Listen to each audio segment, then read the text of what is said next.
Le cinéma, c'est l'art de raconter une histoire à travers des images, mais celles-ci ne prennent vie qu'avec la lumière. La maîtrise de ces techniques est cruciale pour susciter l'émotion et créer une atmosphère dans chacune de vos scènes. Pour illustrer ce principe, je vais vous dévoiler dans cette vidéo comment j'ai réalisé ces plans cinématographiques.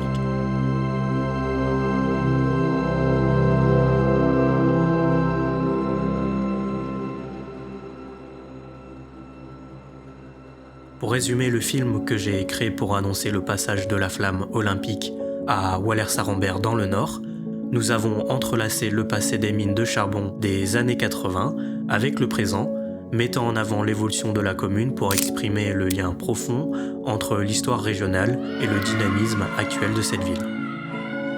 Dans les scènes d'introduction, nous découvrons l'intérieur d'une maison de Coron des années 80. Pour obtenir un résultat satisfaisant, nous avons recréé entièrement un décor en utilisant un mur de briques rouges.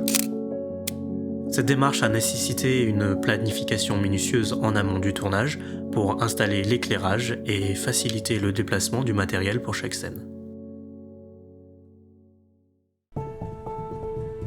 Plusieurs aspects ont été considérés pour instaurer l'ambiance naturelle, chaleureuse et nostalgique souhaitée.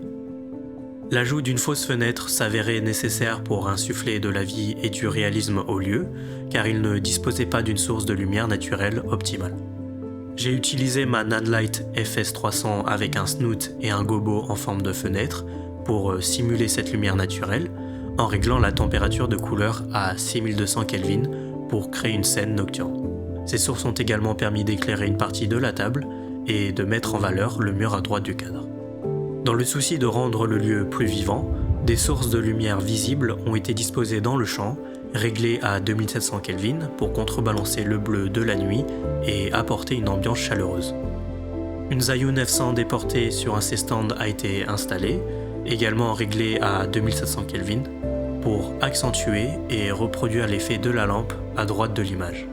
Dans notre film, la télévision joue un rôle important dans la vie du jeune garçon, puisque c'est à travers elle qu'il découvre pour la première fois les images des Jeux Olympiques de Moscou, ce qui le poussera à rêver un jour de porter la flamme. Afin de suggérer l'émission diffusée, une autre source lumineuse a été placée au centre du décor, cachée grâce à l'angle de la caméra et à la télévision en amorce au premier plan. Le décor accueille un authentique poêle à charbon derrière le jeune garçon. Une dernière source lumineuse a été ajoutée à l'intérieur de celui-ci, créant un effet de feu de cheminée. Enfin, pour contrôler le contraste global sur le plan large, des drapeaux ont été placés à gauche du cadre.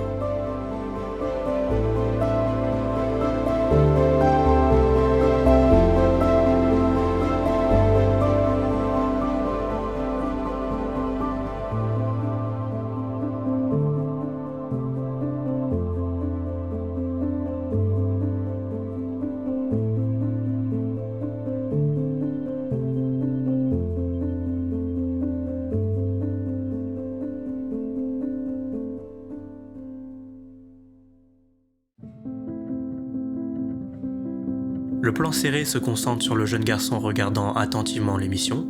Pour gagner en efficacité, seuls quelques ajustements mineurs ont été nécessaires.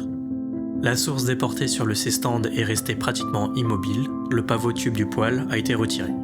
La M40 utilisée comme ampoule pour la lampe sur le plan large a été réutilisée sur un pied derrière le personnage. Une F100 a été rapprochée de la table, sa lumière dirigée vers un tissu blanc agissant comme un réflecteur pour adoucir les ombres projetées par la lumière de la télévision. Cette source a également été utilisée pour créer des petits points lumineux dans les yeux, mettant ainsi en valeur les acteurs.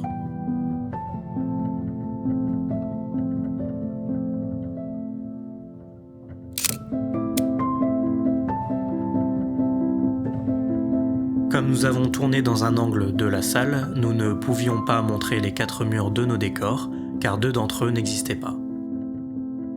Cependant, le contre-champ nous obligeait à dévoiler cette partie de la fausse pièce. Comme expliqué plus tôt, pour être rapide sur le tournage, il fallait réfléchir en amont à une installation efficace. C'est pour cela que la source imitant la Lune avait été placée dans cette direction dès le départ, pour agir à la fois sur le plan large et sur le plan serré en contre, permettant de détourer la personne. Un rideau de douche a été disposé entre la FS300 et la scène, visible dans le champ, transformé en rideau de fenêtre pour accentuer l'effet, avec le faisceau directement dirigé sur le tissu pour révéler la forme de la fenêtre. Une F100 à 2700 Kelvin a été utilisée derrière le personnage pour imiter la lampe sur le buffet visible dans le plan large, et un drapeau a été ajouté pour réduire l'éparpillement de la lumière sur le rideau. Enfin, une dernière source à 6200 Kelvin a été placée près de la fausse fenêtre pour éclaircir légèrement le visage.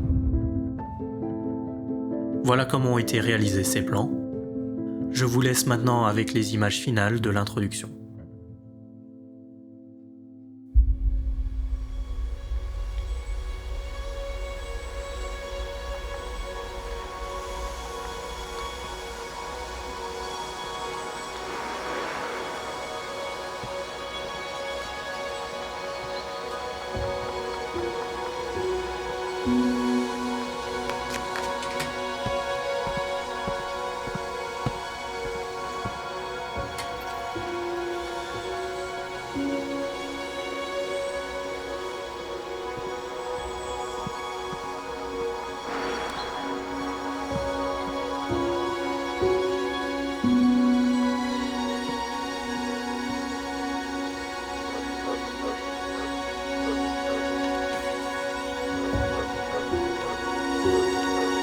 C'est demain que M. Brejnev prononcera officiellement l'ouverture des Jeux. À la veille de cet événement, Gabriel Mérétine, notre correspondant permanent à Moscou, présente